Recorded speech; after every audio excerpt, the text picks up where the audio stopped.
Good morning students.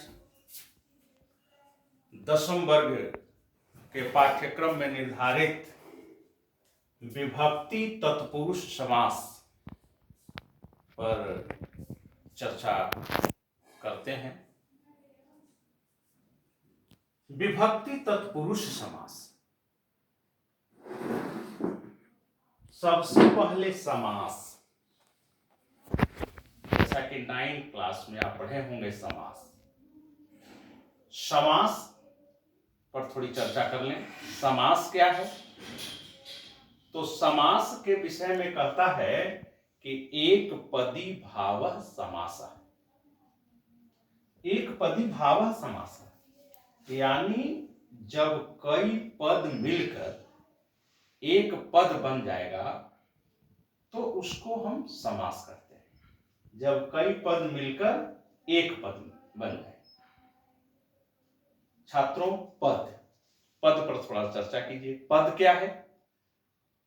तो विभक्ति सहित शब्द को पद कहते हैं, यानी वैसा शब्द जिसमें कि विभक्ति लगा हुआ रहेगा। तो जब विभक्ति लगा हुआ रहेगा तो वह पद कहा जाएगा। जैसे मान लीजिए राम,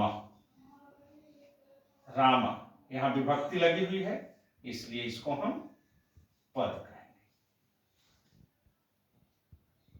समास क्या कहता है कि जब कई पद मिलकर के एक पद बन जाए। मान लो कि हम कहे रामः च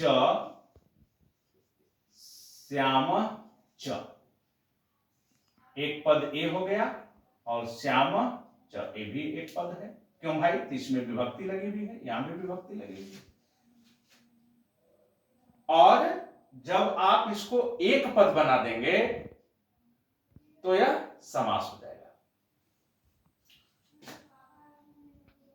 समास में क्या होता है कि पूर्व पद के विभक्ति का लोप हो जाता है।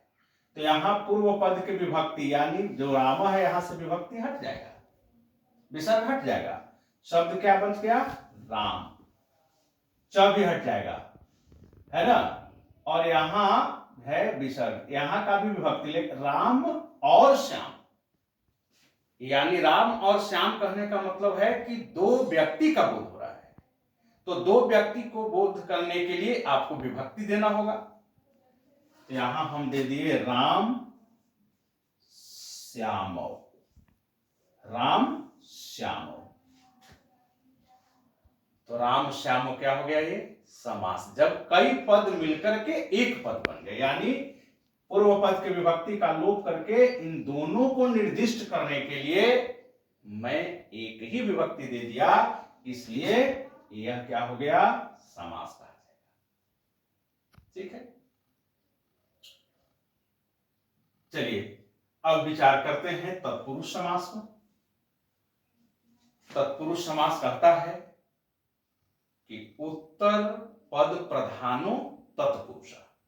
जिस समास के उत्तर पद की प्रधानता हो, यानी जिस समास के अंतिम पद, जिस समास का अंतिम पद की प्रधानता रहता है उसको हम तत्पुरुष समास कहते हैं। अब चलिए विचार कीजिए विभक्ति तत्पुरुष समास। इसमें कहता है कि विभक्ति तत्पुरुष समास के अंतर्गत विभक्ति का लोप हो जाता है। विभक्ति तत्पुरुष समास अंतर्गते विभक्ति एतस्य लोपः भवति, यानी विभक्ति तत्पुरुष समास में विभक्ति का लोप होगा। कौन सा विभक्ति? यानी पूर्व पद का जो विभक्ति होगा उसका लोप हो जाता है। यह उदाहरण से स्पष्ट होगा। अब देखिए विभक्ति तत्पुरुष समास देखें। विभक्ति तत्पुरुष समास में फर्स्ट है यही द्वितीय तत्पुरुष समास। द्वितीय तत्पुरुष समास किन किन शब्दों के योग में होगा, किन किन शब्दों के रखने पर होगा? कहता है आश्रितः, अतीतः, पतितः, प्राप्तः, आपन्न आदि। यानी इन शब्दों के रहने पर द्वितीय तत्पुरुष समास होता है। यानी आश्रितः, अतीतः, पतितः, प्राप्तः, आपन्न इत्यादि यह जो शब्द है वह अंत में होगा। जैसे यहां देखिए उदाहरण, कृष्णाश्रित, आश्रित, आश्रित, तो जब भी यहां देखिए आपकी आश्रित लिखा हुआ है तो भी आप समझ सकते हैं कि यह तत्पुरुष समास का उदाहरण है। तो यह आश्रित, कृष्णाश्रित, यह तत्पुरुष समास का उदाहरण है। अब मान लीजिए अब हमको इसको समास विग्रह करना है, तो समास विग्रह करने पर आश्रित शब्द रहने पर इसके पूर्व पद में जब समास विग्रह करेंगे तो पूर्व पद में द्वितीय विभक्ति का प्रयोग हो जाएगा। यानी आश्रित शब्द है और जब आश्रित शब्द के योग में हम यहां पर समास विग्रह करते हैं तो समास विग्रह करने की स्थिति में जो पूर्व पद है तो पूर्व पद अंतर्गत द्वितीय विभक्ति प्रयुक्तम भवति, द्वितीय विभक्ति का प्रयोग हो जाएगा। यानी कृष्णम आश्रिता इति समास विग्रह, कृष्णम आश्रिता, ये तो समास विग्रह हो गया।